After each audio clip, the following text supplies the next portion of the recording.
TVC, a TV do Correio da Manhã.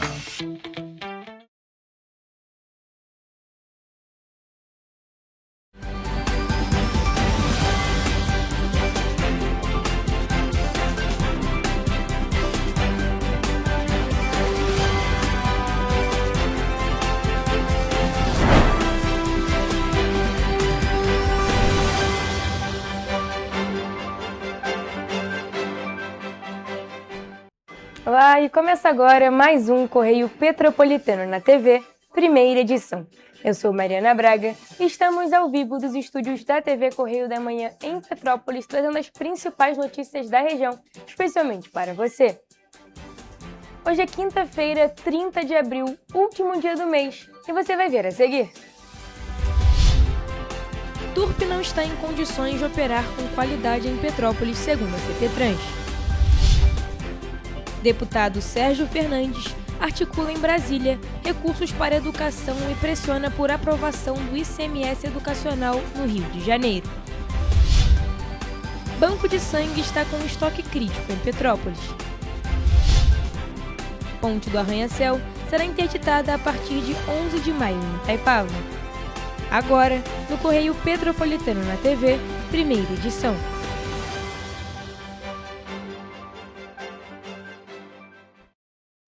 Mais uma audiência sobre o transporte público de Petrópolis aconteceu na segunda-feira, dia 27 de abril, na 4ª Vara Civil.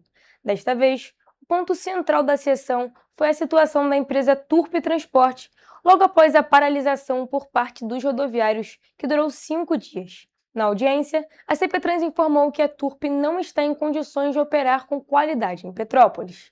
Na sessão, o presidente da CPTrans, Luciano Moreira, informou que a empresa Turp Transporte deixou de realizar mais de 4.000 viagens. Do total, cerca de 9% foram canceladas por falhas mecânicas e 27% por falta de veículos.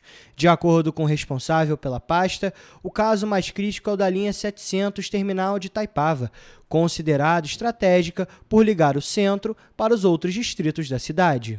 Segundo a CPTrans, a Turp não está em condições de operar com qualidade no município de Petrópolis. O presidente da companhia afirmou em audiência na 4ª Vara Civil, na segunda-feira, que a linha 700 deixou de cumprir quase 80% das viagens programadas.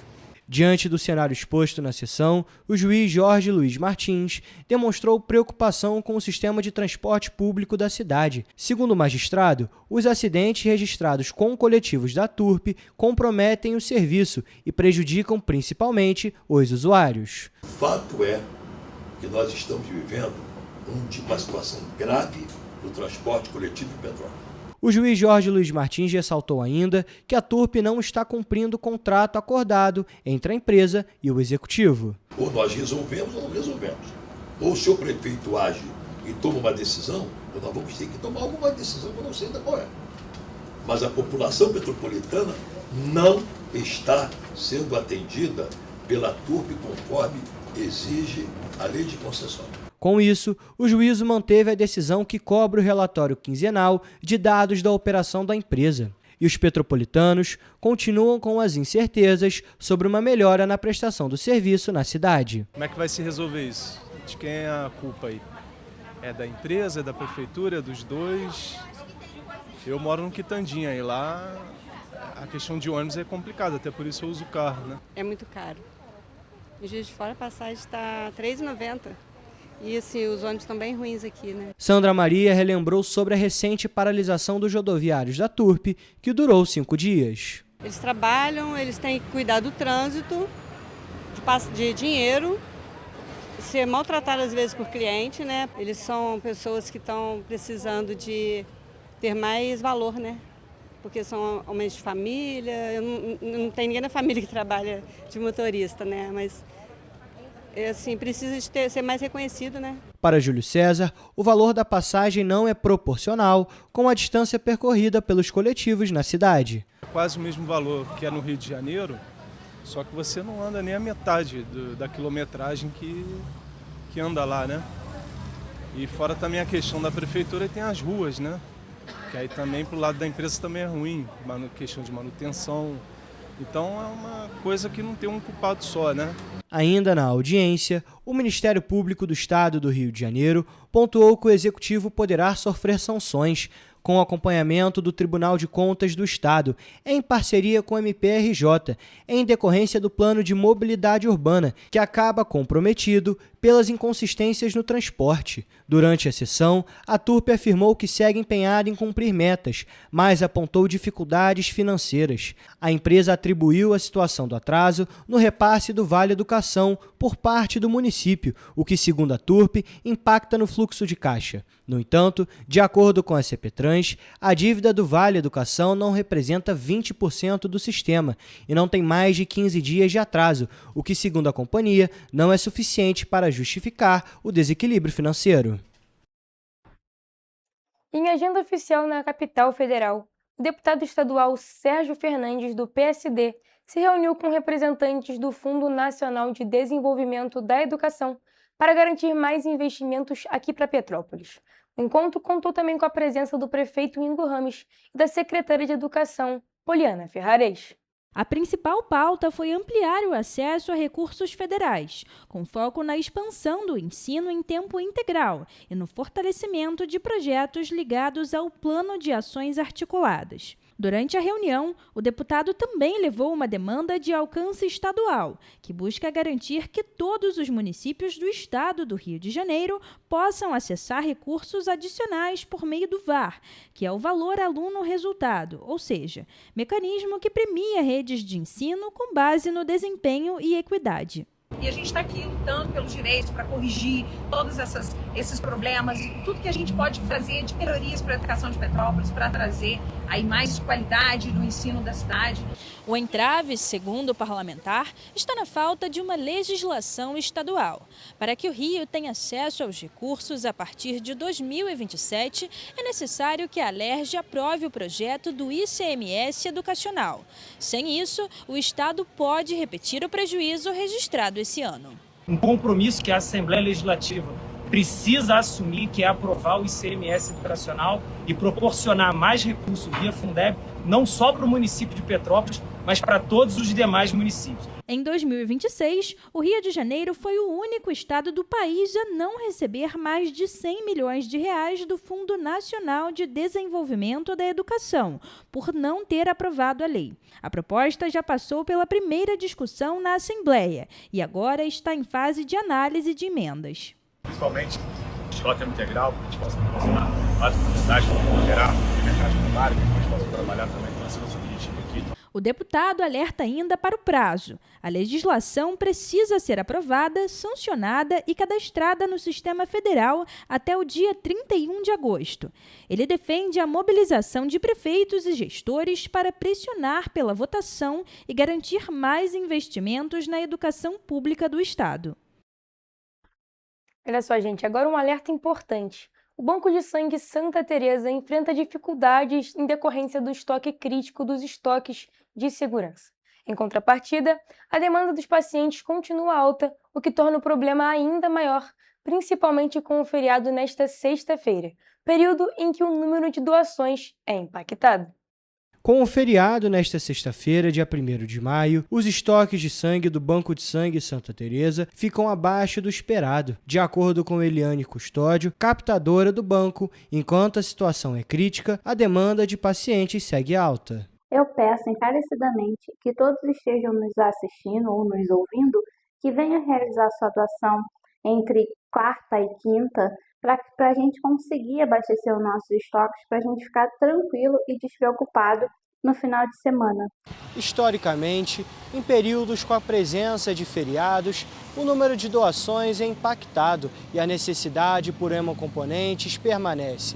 Inclusive, muitas vezes, a demanda aumenta em razão do maior fluxo de veículos nas estradas. Todos os tipos de doadores são bem-vindos. A doação é rápida, segura e cada gesto pode salvar até 4 vidas. A recomendação é simples. Quem estiver apto e em boas condições de saúde pode aproveitar o período do feriado para fazer a doação e ajudar a manter os estoques sanguíneos equilibrados. Venham todos fazer sua doação. Funcionamos todos os dias, das 7 às 18 horas. Rua Doutor Paulo Hervé, número 1130, aqui no Bingen. Venha salvar vidas em doações.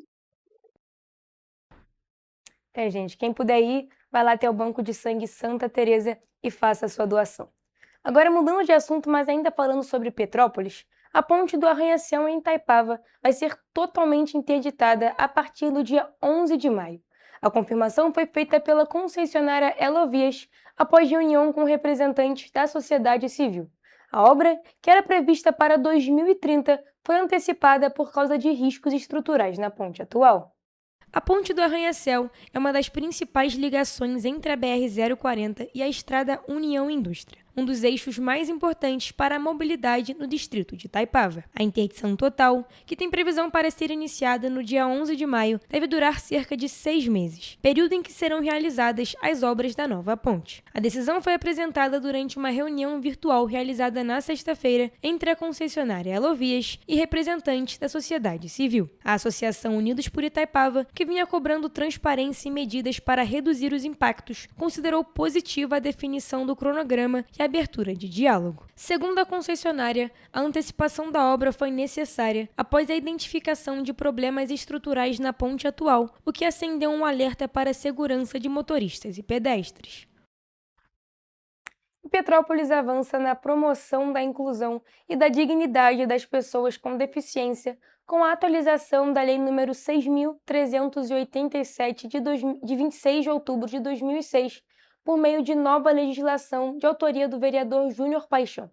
A medida moderniza conceitos, amplia o acesso à gratuidade no transporte público e adequa a norma municipal às diretrizes nacionais e internacionais de inclusão.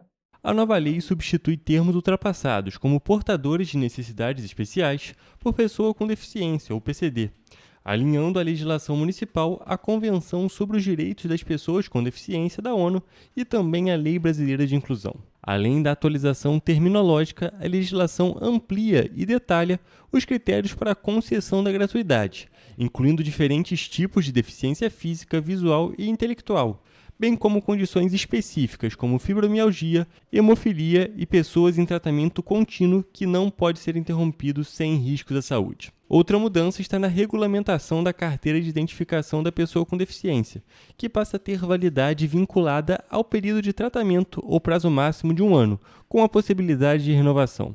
Para casos irreversíveis, fica dispensável a reapresentação de laudo médico, garantindo mais praticidade e menos burocracia aos beneficiários. A legislação também estabelece que a gratuidade no transporte será concedida por meio de créditos no cartão, de acordo com a real necessidade de deslocamento do usuário para o tratamento médico, incluindo o direito ao acompanhante quando necessário. A Companhia Petropolitana de Trânsito e Transportes, a CPTrans, fica autorizada também a regulamentar os procedimentos de cadastro e controle dos beneficiários, assegurando o cumprimento adequado da lei. E você vai ver no próximo bloco. Kirjan Senai Espaço da Moda comemora 10 anos do projeto Novos Talentos. Kirjan Senai oferece 320 vagas gratuitas em Nova Friburgo. Emprego feminino cresce, mas desigualdade salarial persiste. Polícia Civil prende casal por envolvimento no tráfico de drogas em Nova Friburgo. Golpe da falsa central bancária avança no Brasil e fica cada vez mais sofisticado. O Correio Petropolitano na TV, primeira edição, volta já.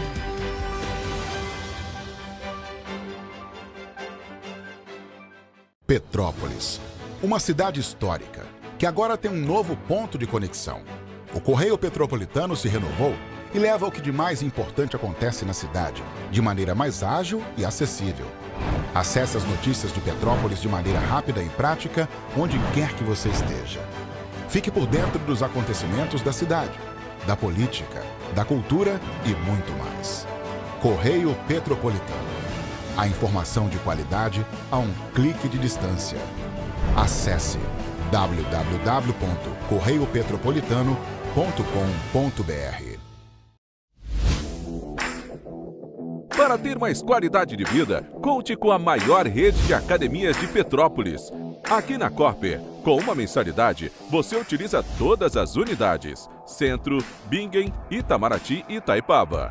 Com planos a partir de R$ 98,00, a academia oferece ambientes modernos para você cuidar da sua saúde com segurança. Os espaços contam com dezenas de aparelhos de musculação, diversos equipamentos para aeróbico e funcional, além, é claro, de profissionais qualificados e uma extensa grade de aulas coletivas, que inclui dança, bike, jump, Wolf Fit, Step Fit, entre outras.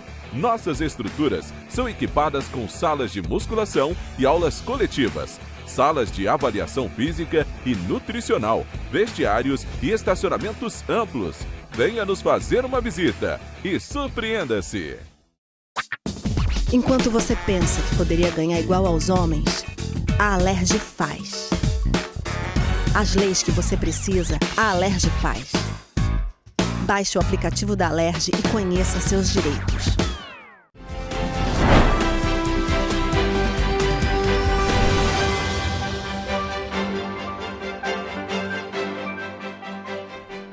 Estamos de volta. Olha só, gente. O projeto Novos Talentos da Firjan Senai Espaço da Moda completou 10 anos de existência. E para celebrar a data, a instituição realizou um desfile-exposição que foi aberto ao público na última segunda-feira em Nova Friburgo. Olha só. A programação contou com desfile e exposição de looks, que marcaram a trajetória do projeto, que teve início em 2016. As peças mostraram a evolução das coleções criadas pelos alunos, desde o foco inicial com as coleções de lingerie, passando pelo universo fitness, até produções mais conceituais e conectadas às tendências de comportamento e cultura, chegando a ser desenvolvidas para todo o Rio e até mesmo outros estados. Projeto que a gente desenvolve todo ano aqui na escola, apresentando para o mercado de trabalho novos alunos formados nos nossos cursos de qualificação e também nos nossos cursos técnicos. Ao longo dessa década, mais de 500 alunos passaram pelo projeto, que se consolidou como um importante espaço de formação e incentivo à criatividade dentro do polo de moda da cidade. Cada coleção é composta, em média, por 18 looks, que foram desenvolvidos de forma colaborativa, reunindo estudantes de diferentes áreas, como modelagem, costura e mecânica. Cada edição trouxe um tema baseado em pesquisas de tendências e no olhar dos próprios alunos sobre o mundo e o cotidiano. Eu, como uma estudante, esse aqui é meu 3º ano na escola, eu fui muito representada através do desfile, vendo porque eu participei de Novos Talentos e, assim, ter participado como artista e também como modelo foi muito gratificante, uma experiência maravilhosa. A sustentabilidade ganhou protagonismo ao longo dos anos e hoje faz parte da essência do projeto. Durante o evento, o público conferiu peças que unem tecnologia, arte, arquitetura e inovação, reforçando o potencial criativo dos novos talentos da moda. E profissionais técnicos e pessoas em busca de oportunidades no mercado de trabalho já podem se inscrever para cursos gratuitos de qualificação em Nova Friburgo, com 320 vagas disponíveis na cidade. Confira. A oferta faz parte de um edital da Firjan Senai, que disponibiliza mais de 11 mil vagas em todo o estado do Rio, em áreas com alto índice de empregabilidade, como energia renovável, tecnologia da informação, construção civil e indústria. Em Nova Friburgo, são 200 vagas na unidade Firjan Senai e 120 no Espaço da Moda, com cursos como programador back-end, programador front-end, eletricista de obras, instalador de sistemas fotovoltaicos, confeiteiro e desenhista mecânico. No Espaço da Moda, as oportunidades são para formações como fotógrafo, Photoshop, assistente de moda e cronometragem e cronoanálise. As aulas têm previsão de início até agosto, com turmas nos turnos da manhã, tarde e noite, nos formatos presencial e à distância. Para os cursos presenciais, as inscrições devem ser feitas diretamente nas unidades, enquanto as opções em EAD podem ser realizadas online, conforme informações disponíveis no edital. As vagas são preenchidas por ordem de inscrição até o limite disponível para cada curso. Para participar, é necessário atender aos pré-requisitos de idade e escolaridade, além de comprovar renda familiar per capita de até um salário mínimo e meio. Além da formação, os alunos contam com o apoio do escritório de carreira da Firjan Senai SESI, que conecta os estudantes a oportunidades de emprego na indústria. Segundo a instituição, 7 em cada 10 participantes conseguem emprego nos primeiros 3 meses após a qualificação. As vagas estão distribuídas também em outras cidades do estado, como Petrópolis, Teresópolis, Três Rios e Paraíba do Sul, além de diversos municípios do interior e da região metropolitana. A participação feminina no mercado de trabalho aumentou no país, com ampliação das oportunidades para mulheres. Apesar do aumento, as mulheres continuam recebendo um salário menor do que o dos homens nas empresas privadas com pelo menos 100 empregados.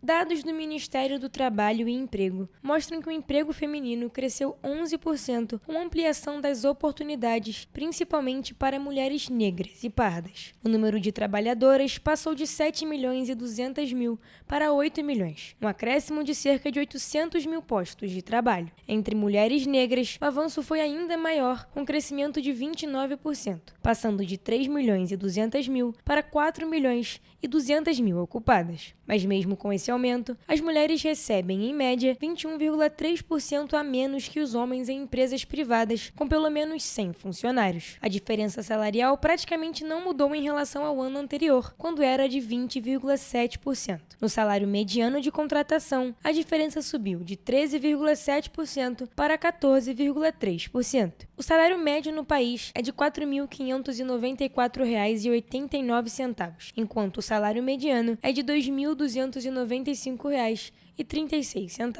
A participação das mulheres na massa de rendimentos também cresceu, passando de 33,7% para 35,2%, mas ainda abaixo da presença feminina no emprego, que é de 41,4%. Para igualar esse patamar, seria necessário um acréscimo de 95 bilhões e 500 milhões de reais nos rendimentos das trabalhadoras. Segundo o Ministério do Trabalho, esse aumento teria impacto no consumo das famílias, mas representa custos para as empresas, o que dificulta a implementação de mudanças. O levantamento também aponta avanços em políticas internas, como jornada flexível, auxílio creche, licenças parentais e planos de carreira. Mesmo assim, a desigualdade salarial varia entre os estados, sendo menor em regiões como Acre, Piauí e Distrito Federal e maior em estados como Espírito Santo, Rio de Janeiro e Paraná. O relatório faz parte da aplicação da Lei 14.611, que estabelece a transparência salarial como forma de promover a igualdade entre homens e mulheres no mercado de trabalho. E agora falando sobre ocorrências policiais. A Polícia Federal cumpre um mandado de busca e apreensão que apura o armazenamento de mídias contendo cenas de abuso sexual infantil em Teresópolis nesta quinta-feira. Até o momento, um celular e um computador foram apreendidos. Quem tem mais informações é o repórter Jonathan Joras. A medida judicial foi expedida pela 5ª Vara Criminal do Rio de Janeiro, com o objetivo de coletar elementos de provas que contribuam com as investigações em Teresópolis, durante o cumprimento do mandado de busca e apreensão, que apura o armazenamento de cenas contendo abuso sexual infantil. Os policiais federais apreenderam um celular e um computador que serão enviados para a perícia técnica criminal. As investigações prosseguem com a análise do material apreendido, visando esclarecer fatos e a identificação de outros possíveis envolvidos. A Polícia Federal orienta pais e responsáveis a acompanhar o uso da internet por crianças e adolescentes como forma de reduzir riscos e proteger possíveis vítimas. Eu sou Jonathan Joras para a TV Corrida Amanhã. Muito obrigada, Jonathan, por suas informações. E 2 ações contra o tráfico de drogas no bairro Floresta, aqui em Petrópolis, resultaram na prisão de 2 adultos e na apreensão de 3 menores de idade. As ocorrências foram registradas na quarta-feira e também retiraram de circulação grande quantidade de entorpecentes. Na primeira ação, policiais militares foram até a rua Doutor Henrique Paixão, na localidade conhecida como Largo da Provisória, no bairro Floresta, após denúncias sobre venda de drogas. No local, 4 suspeitos foram identificados atuando de forma organizada, com divisão de funções no tráfico. 2 deles eram menores e foram apreendidos, enquanto os outros 2 permaneceram presos. Durante a abordagem e buscas nas proximidades, os agentes encontraram uma sacola com 38 pedras de crack, 33 tabletes de maconha e 2 sacolés de skunk, além de dinheiro em espécie e celulares. Já na segunda ocorrência, uma ação conjunta entre agentes do 26º Batalhão e a 105ª Delegacia de Polícia foi realizada no Morro do Calango, na rua Alberto Martins, também no bairro Floresta. Após monitoramento, os policiais observaram a dinâmica do tráfico, com um menor recebendo dinheiro e entregando drogas a usuários. O suspeito tentou fugir, mas foi localizado nos fundos de uma residência. Em buscas na região, os agentes encontraram grande quantidade de drogas escondidas em área de vegetação. Foram apreendidas 177 pedras de crack, 138 pinos de cocaína e cerca de 1,3 kg de maconha.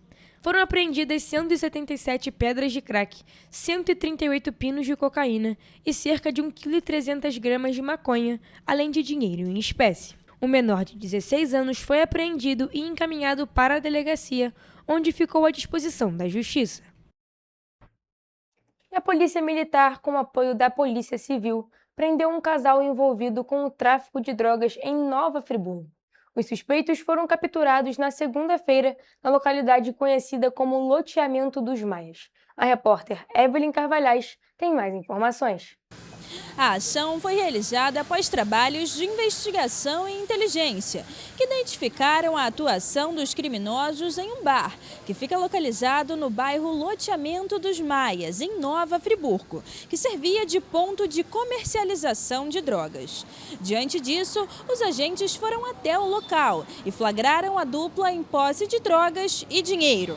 Os suspeitos foram conduzidos à delegacia da região e responderão pelo crime de tráfico de drogas. Eu sou Evelyn Carvalhais para a TV Correio da Manhã. Muito obrigada, Evelyn, por suas informações. E o número de vítimas do golpe da falsa central bancária tem aumentado em todo o país. Criminosos se passam por funcionários de bancos, usam dados reais e tecnologia para enganar clientes e aplicar fraudes que podem gerar grandes prejuízos. O telefone toca e do outro lado da linha alguém diz ser do banco. A conversa, a princípio, parece confiável. O suposto atendente informa dados pessoais da vítima e alerta para uma movimentação suspeita. É assim que começa o golpe da falsa central bancária, uma das fraudes que mais crescem no país. Os criminosos usam informações vazadas e técnicas, que mascaram o número da ligação e faz parecer que a chamada vem do telefone oficial da instituição financeira. A principal arma dos golpistas é a urgência. Eles pressionam a vítima a agir rápido, sem muito tempo para pensar. E é aí que muita gente acaba caindo no golpe. Durante a ligação, os criminosos pedem senhas, códigos enviados por SMS e até transferências via Pix, sob o pretexto de proteger o dinheiro. Em alguns casos, orientam a instalação de aplicativos ou solicitam acesso remoto ao celular, o que dá controle total da conta aos golpistas. O advogado é importante nessa atuação a partir do momento em que o banco não oferece o suporte necessário, seja na parte da restituição, através de mudança de senhas. Então é importante buscar a ajuda de um advogado especialista nessa área para que você possa ter o seu direito resguardado através de uma ação judicial, onde vai ser possível buscar a responsabilização do banco no seu caso. Mas apesar da sofisticação, há sinais de alerta. Bancos não pedem senhas nem códigos por telefone e qualquer solicitação de transferência para contas seguras deve ser vista com desconfiança. Portanto, se houver suspeita, a orientação é desligar imediatamente e procurar o banco pelos canais oficiais. Faça uma contestação e, mais importante ainda, um boletim de ocorrência.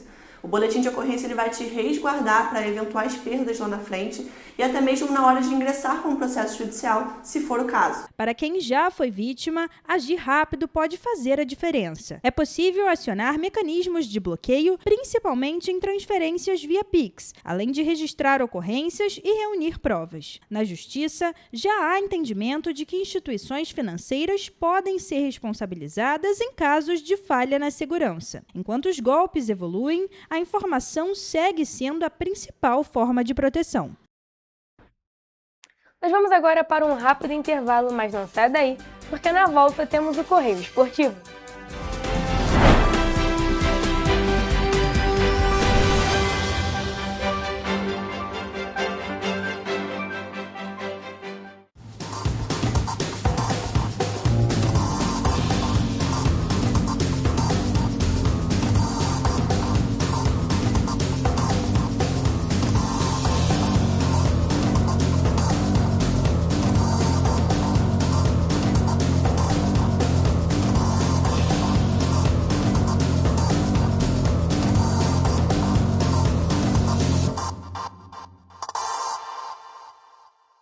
Correio da Manhã, o grupo de comunicação que mais cresce no Brasil. 5 gráficas, 5 jornais diários. Correio da Manhã, Correio Nacional, Distrito Federal, Sul Fluminense, Petropolitano e agora Correio da Manhã São Paulo. Além do Jornal da Barra, Jornal de Turismo, Revista O Cruzeiro, TV Correio da Manhã e estúdios próprios. Grupo Correio da Manhã. Informação com tanta credibilidade que é impressa todos os dias. O estado do Rio de Janeiro é com certeza um estado de inspiração. Eu sou mais RJ. E você? Sou mais cultura. Sou mais emprego. Sou mais segurança, com mais polícia nas ruas. O Rio de Janeiro está em alta. Para onde você olha, tem mudança acontecendo. Que orgulho viver aqui. Somos o estado que não para de crescer. Governo do estado do Rio de Janeiro. Enquanto você acha que alguma coisa deveria ser feita contra o racismo, a Alerj faz. As leis que você precisa, a Alerj faz. Baixe o aplicativo da Alerj e conheça seus direitos. Segurança com inteligência, estratégia e ação. Antes não tinha, agora tem. O governo do estado investe mais de 16 bilhões por ano em câmeras de reconhecimento facial, central de vídeo e monitoramento, mais policiais, viaturas e muito mais. É isso, Edu. Flávia, antes entrava e saía governo, os bandidos seguiam armados. Hoje o Rio bate recordes na apreensão. Antes o investimento do Segurança Presente era só na capital. Agora são mais de 50 bases em diversas regiões. Vai daí, Gisélio.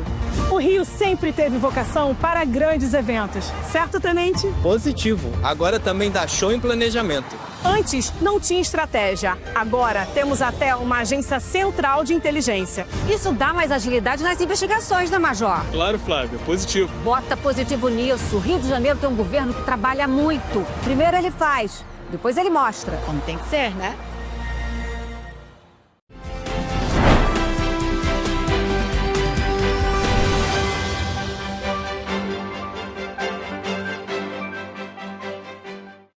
Estamos de volta.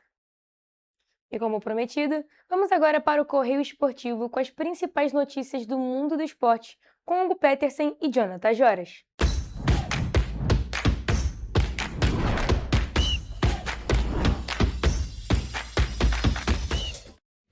Olá, e começa agora mais uma edição do Correio Esportivo, o momento de focar em esportes aqui na TV Correio da Manhã. E hoje vamos falar sobre futebol, tênis e Fórmula 1. Começamos a nossa edição de hoje falando de Fórmula 1. Isso porque depois de quase um mês, estamos finalmente em semana de corrida. Neste domingo, dia 3 de maio, às 5 horas da tarde, acontece a largada do Grande Prêmio de Miami. E já faz tanto tempo que aconteceu a última corrida, que é melhor dar uma recapitulada para entender a situação da temporada. E a Mercedes ganhou as primeiras provas da temporada e seu piloto italiano, Kimi Antonelli, lidera o campeonato com 72 pontos. Logo atrás dele vem o companheiro de equipe, George Russell, com 63 e completando o pódio tem Charles Leclerc da Ferrari com 49. E o nosso outro destaque, o brasileiro Gabriel Bortoleto, ocupa a posição de 13º com 2 pontos conquistados. Jonathan, a gente pode destacar aqui, foi um começo avassalador da Mercedes, foi muito bem, ganhou todas as provas, teve ali só a disputa entre os dois pilotos para saber quem é que ia ganhar qual das provas, mas a gente tem que destacar que essa parte, é claro, é muito importante, porém tudo pode mudar, porque nós tivemos muitas mudanças nas regras da Fórmula 1, justamente por conta dessa adaptação ao novo esquema, ao novo regulamento da categoria, que passou por muitas críticas e agora está passando por muitas adaptações. E também, é claro, principalmente porque a gente teve ali um mês sem corrida, mas todas as equipes não estavam paradas, estavam desenvolvendo seus carros, então a gente pode ver muita coisa nova na Fórmula 1. É verdade, a Mercedes se beneficiou demais beneficiou no bom sentido, né? Com essas mudanças da Fórmula 1, o carro dele está muito bom, claro, o piloto influencia, obviamente, mas a gente pode ver uma grande diferença do carro, né? A facilidade que os carros da Mercedes têm para chegar em comparado com a Ferrari, por exemplo, que é o terceiro no pódio, né? Enfim, agora sobre o Gabriel Bortoleto, eu lembro que a primeira corrida da temporada ele teve uma ótima recuperação durante a corrida, o que não aconteceu nas outras. Né? Exatamente, nas outras corridas ele teve problemas com o carro, inclusive não conseguiu finalizar, porém ainda assim é um bom início de temporada do Gabriel Bortolito, principalmente destacando que a equipe dele, a Audi, é uma nova equipe no grid. É claro, já tinha todo um trabalho que era realizado pela Sauber anteriormente, mas como a Audi está só começando agora e está conseguindo ir bem, então a gente fica na torcida para que depois desse tempo parado as equipes consigam voltar bem, é claro, mas aquele espaço especial para a Audi ir melhor ainda, para o Gabriel Bortolito conseguir performar muito bem. E agora, mudando de esporte, vamos falar de futebol. E dessa vez é de um bom futebol, aquele disputado lá na Europa. Isso porque nesta terça e quarta-feira nós tivemos os primeiros jogos das semifinais da Liga dos Campeões da Europa. E uma das partidas já entrou para a história. É verdade, Hugo. Nesta quarta-feira nós tivemos um empate em 1-1 entre Atlético de Madrid e Arsenal. Um jogo que não prometeu e não entregou. Mas na terça, aí sim nós tivemos entrega. No aguardado confronto entre Paris Saint-Germain e Bayern de Munique, nós tivemos a vitória dos franceses por um impressionante 5-4. Jonathan, quando a gente fala de futebol europeu, futebol brasileiro, é claro, a gente sabe que tem uma diferença muito grande de investimento, mas nem sempre tem tanto uma diferença do jogo que é jogado. É claro, existe um abismo entre os dois, só que a gente consegue ver nossas semelhanças. Porém, se a gente falar aqui desse Bayern e PSG, é difícil lembrar um jogo do futebol brasileiro na história que tenha sido tão bom quanto esse.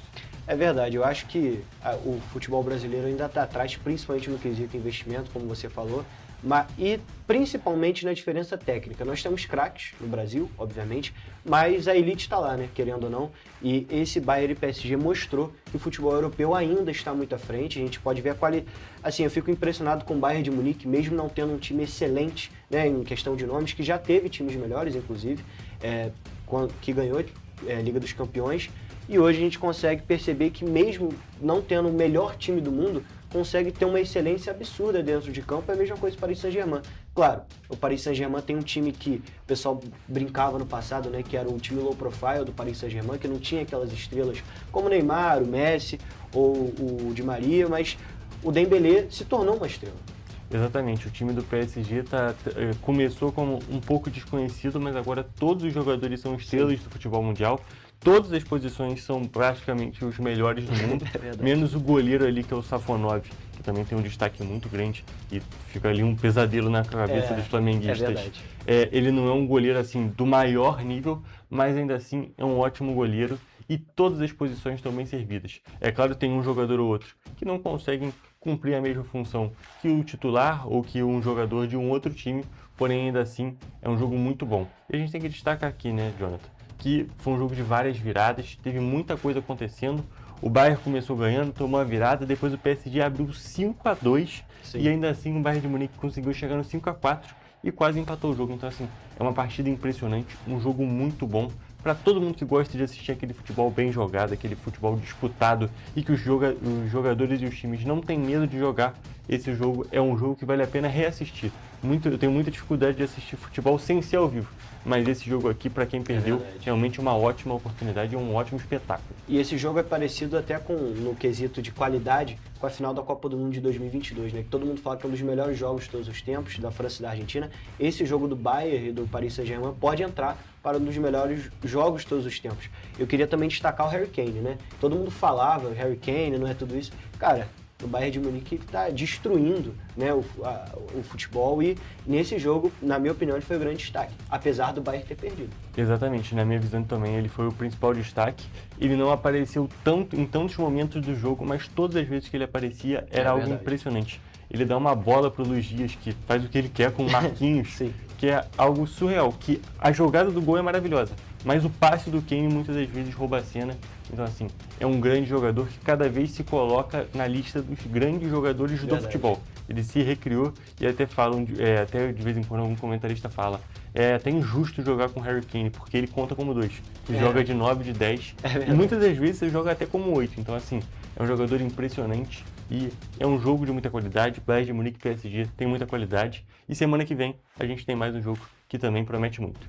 E do outro lado da chave, né, Jonathan, só pra gente não deixar de comentar, aí a gente teve um jogo bem típico do futebol brasileiro, futebol sul-americano, um jogo muito ruim entre Arsenal e PSG, 1-1 com 2 gols de pênalti, assim, pouquíssima criatividade e eu diria que menos ainda coragem de dar as duas equipes. Mas era o esperado, né? O time do Arsenal derreteu, né? A gente vê na Premier League, agora na Champions. Eu não sei nem como o Arsenal chegou a essa altura, com todo respeito assim, ao trabalho do Arteta, que derreteu ao longo da temporada. E assim, eu acho que o Atlético de Madrid, como sempre, né, vai levando, aquela coisa do futebol argentino por conta do Simeone, mas eu acho que tem merecimento. O Atlético de Madrid jogou muito melhor que o Barcelona, por exemplo, na fase anterior, e eu acho que tem grande chance do Atlético de Madrid chegar a mais uma final de Champions. E agora voltando para a nossa realidade aqui na América do Sul, nós estamos em semana de Libertadores e Sul-Americana. E nesta quinta-feira, Fluminense e Vasco jogam contra Bolívar e Olímpia, respectivamente. Porém, outros jogos já aconteceram, envolvendo Flamengo e Botafogo. E jogando fora de casa pela Libertadores, o Flamengo ficou só no empate contra o Estudiantes da Argentina.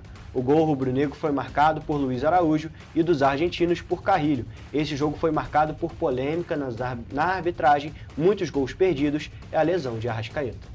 Jonathan, a gente tem que destacar aqui alguns pontos desse jogo. Vamos falar um pouquinho da ordem cronológica dele, que foi justamente aos 21 minutos do primeiro tempo, a Arrascaeta foi substituído porque ele caiu de mau jeito, teve uma lesão no ombro. Inclusive o Flamengo já confirmou que ele teve uma fratura na clavícula e vai ficar pelo menos 45 dias fora. Então, uma grande perda para esse time do Flamengo, que na minha visão passa muito pelo pé da Arrascaeta. Ele é o grande motorzinho ali do time do Flamengo. A gente sabe que isso desde o Felipe Luiz, né? Tirando o mérito do Felipe Luiz, mas o Arrascaeta sempre fez o time do Flamengo funcionar por mérito do Arrascaeta, que é um excelente jogador. É uma grande perda da temporada. Mas eu queria destacar também em relação a esse jogo, fora o jogo, eu acho que a gente tem tido muitas questões relacionadas à arbitragem. E na Libertadores, infelizmente, quando se trata de time brasileiro e argentino, não é uma novidade, né? Exatamente. Eu vejo que a Conmebol está reparando que os brasileiros eles têm se destacado muito, estão conseguindo fugir muito dos outros times, não só da Argentina, mas de toda a América do Sul. Então parece que são todos os juízes jogando contra os times brasileiros, o que é muito feio e muito ruim para a competição. E a gente teve um lance feioso ali, que o jogador do Estudiantes dá uma entrada criminosa no Bruno Henrique. Ele vai com toda a força no jogador do Flamengo e ele não toma nem cartão. Então, assim, uma situação muito complicada. E, é claro, os jogadores são colocados em riscos em situação como essa. E agora na Sula, o Botafogo venceu o Independente Petroleiro por 3-0. Os gols da partida foram marcados por Matheus Ponte, Montoro e Newton. Jonathan, a gente tem que destacar aqui, a Libertadores é uma competição que está acima da Sul-Americana, porém ainda assim na Sula todos os times brasileiros eles conseguem se embolar ali. Parece que falta um pouco de atenção, os jogadores não dão tudo que podem dar ali, então todos os times acabam perdendo esse título que normalmente vai para um time muito aleatório. Porém, o Botafogo nessa partida conseguiu se empenhar bastante, ganhou com muito merecimento. E é claro, é um respiro para esse time que passa por tantas, a gente pode falar que passa por tantas irregularidades desde o ano passado. Eu acho que essa coisa dos brasileiros se embolarem na competição é muito pela competição, infelizmente, ter times muito fracos. E os brasileiros pensam, bom, a gente tem, claro, a maior parte dos times brasileiros tem um time superior aos outros sul-americanos que competem, então eles não tiram pé, não vão com tanta força pro jogo. Então acredito que isso acontece na Sul-Americana. A Libertadores nem tanto, né? Porque a Libertadores tem uma outra premiação, uma importância muito maior. E eu acho que o Botafogo é o que você falou, né? São os altos e baixos que o Botafogo vive desde o ano passado. E agora, para finalizar o assunto do futebol na edição de hoje, e falando aqui pertinho de nós, o Serrano estreou na Série A2 de 2026, vencendo o Araruama jogando fora de casa. No jogo disputado em Niterói, o Leão da Serra venceu por 2-1, com gols do Leão, marcado por Ezequiel e Douglas Lima. Jonathan, é claro, não se tratando apenas de Serrano, mas de qualquer competição, de qualquer esporte, é sempre bom começar com a vitória. E é claro, uma vitória fora de casa é mais significativa ainda. Eu acho que o Serrano ele vem alta, pelo menos desde o ano passado, não conseguiu permanecer há um tempo atrás na segunda divisão, teve que jogar a terceira novamente, mas subiu de novo. A gente fica muito feliz, né? O time aqui da nossa cidade, a gente fica muito feliz quando o Serrano ganha. Enfim, a gente acompanha, né, o Serrano aqui de perto. Então, o Serrano tem muita força dentro de casa, né? Principalmente por conta da torcida. E quando o Serrano vence fora de casa, já é uma vantagem na tabela. Exatamente. E só pra gente poder finalizar, é claro, a gente destaca que nesse fim de semana nós também temos jogos do Serrano. E agora, aqui jogando em casa, vai ser a estreia, jogando no Atílio Marotti. Então, é claro, todos os torcedores estão convidados para participar e para acompanhar o time, que é sempre importante a gente acompanhar aqui os times de Petrópolis. E para finalizar a nossa edição, Beatriz Haddad Maia deu mais um passo no WTA 125 da Espanha. Nesta quarta-feira, a tenista arrancou uma virada da americana Ashley Kruger por 2-1. Com a vitória, a brasileira de 29 anos avançou às quartas de final de um torneio pela primeira vez desde o SP Open disputado no fim do ano passado. Jonathan, a gente tem que destacar aqui, é claro, é muito bom a gente ver a Bia Haddad voltando para o caminho das vitórias. Ela teve um início de ano muito complicado, mas agora conseguiu avançar e a gente, é claro, torce para que ela consiga avançar ainda mais, não só nesse torneio, mas em todos que disputar. Com certeza, a Bia Haddad passou por problemas psicológicos, né? Ela mesma falou recentemente. Então a gente, claro, fica muito feliz representando o nosso país e tomara que ela consiga aí voltar aos trilhos. Perfeito, Jonathan. E olha, gente, com essas informações nós encerramos essa edição do Correio Esportivo. Muito obrigado pela sua audiência. Até a próxima. Até.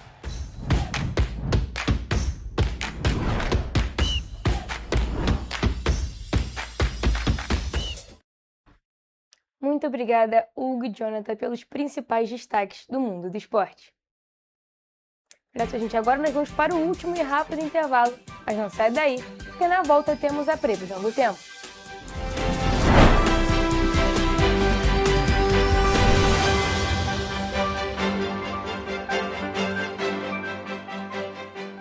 Antes, aqui no Rio, não tinha o devido cuidado com o meio ambiente. Agora tem.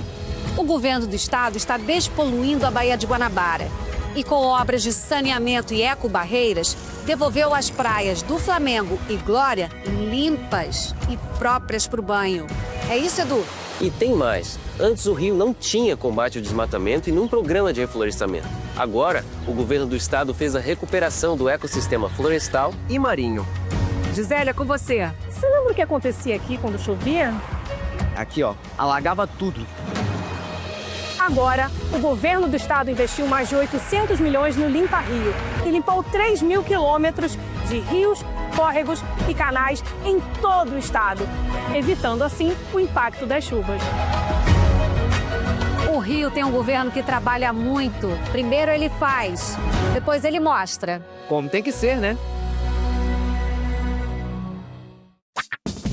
Enquanto você imagina que poderia rolar desconto na conta de luz, a Alerj faz. As leis que você precisa, a Alerj faz. Baixe o aplicativo da Alerj e conheça seus direitos.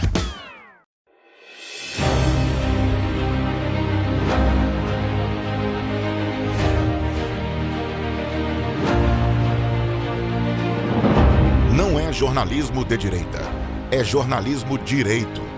Correio Petropolitano. Tudo que seu jornal não deveria ter deixado de ser. Todos os dias, em uma banca perto de você.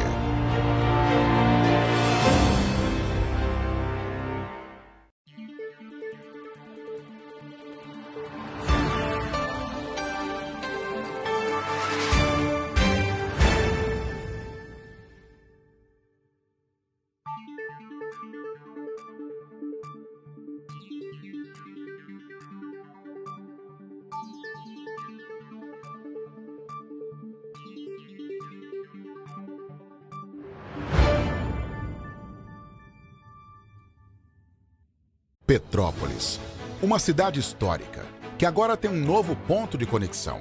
O Correio Petropolitano se renovou e leva o que de mais importante acontece na cidade, de maneira mais ágil e acessível. Acesse as notícias de Petrópolis de maneira rápida e prática, onde quer que você esteja.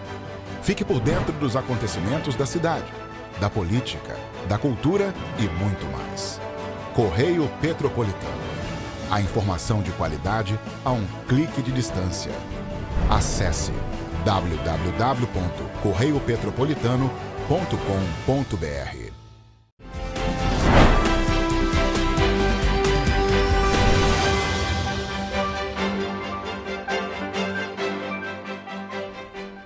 Estamos de volta e, como prometido, vamos para a previsão do tempo.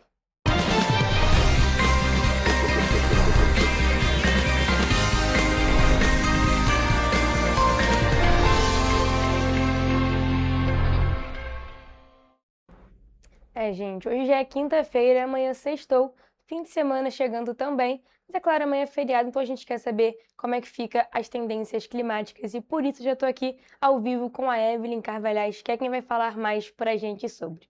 Boa tarde, Evelyn, tudo bem? Olha, amanhã é feriado, muita gente querendo aproveitar, descansar, e como é que fica a previsão? Boa tarde, Mariana. Boa tarde a todos que estão nos acompanhando. Olha, diferente da previsão de hoje, que não temos previsão de chuva para nenhuma cidade da nossa região de cobertura, para amanhã, que é feriado, temos já a previsão de chuva para todas as cidades da nossa região de cobertura. Começando por Nova Friburgo, a previsão para o sextou é de sol com algumas nuvens. E, além disso, pode chover rápido durante o dia e a noite, enquanto os termômetros vão variar entre mínima de 16 e máxima de 24 graus. Já em Teresópolis, o dia será parecido. A sexta-feira será de sol com algumas nuvens e chuva rápida ao longo do dia. As temperaturas, nesse caso, vão variar entre mínima de 17 e máxima de 24 graus. Aqui em Petrópolis, a sexta-feira será de sol com algumas nuvens e chuva passageira. À noite, o céu ficará com muitas nuvens, mas o tempo fica firme. E os termômetros variam entre mínima de 16 e máxima de 23 graus.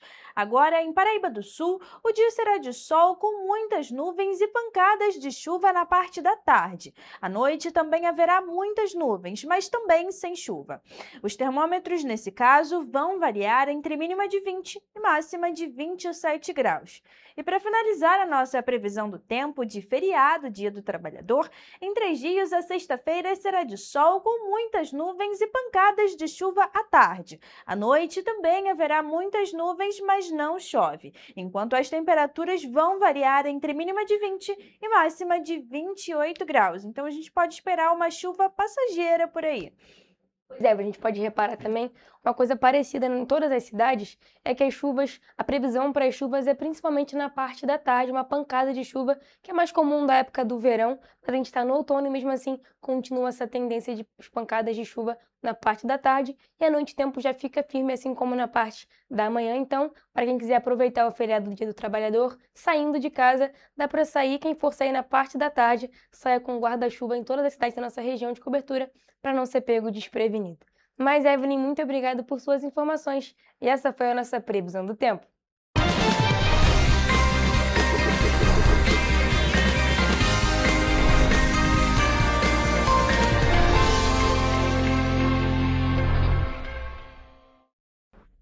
Pessoal, a gente fica por aqui, mas mais notícias e informações você encontra nos nossos telejornais, além do nosso site em correiopetropolitano.com.br e as nossas redes sociais, o Facebook, TV Correio da Manhã, e os nossos Instagrams, @Correio Petropolitano e @TV Correio da Manhã. Siga a gente para se manter sempre informado. Olha, a participação de vocês através do envio de denúncias é muito importante. E vocês podem nos enviar essas denúncias através do nosso e-mail em tvccorreiodamanhã@gmail.com ou também, é claro, para o nosso WhatsApp no DDD 24 992 48 3167. O Correio Petropolitano na TV, primeira edição, fica por aqui, mas amanhã a gente tá de volta. Eu espero por vocês a partir de 1h da tarde. Temos um encontro marcado. Até lá!